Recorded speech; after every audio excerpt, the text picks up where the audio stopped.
Hello guys, welcome to my channel. In this video, we're going to fix this Roblox error, that is, Roblox has crashed due to incompatible software. The first step is to reach the file that is causing the problem. Open Windows Explorer, then open local disk C, open Windows, then System32, and then drivers.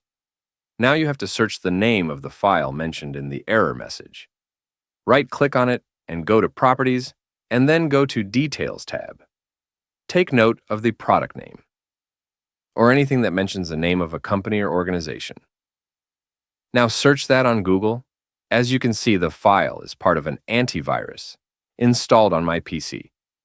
So I'll stop my antivirus and then move the file into some different folder.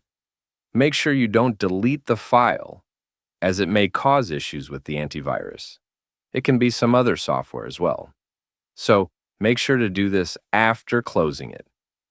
Now I'll open Roblox. As you can see, Roblox is now working.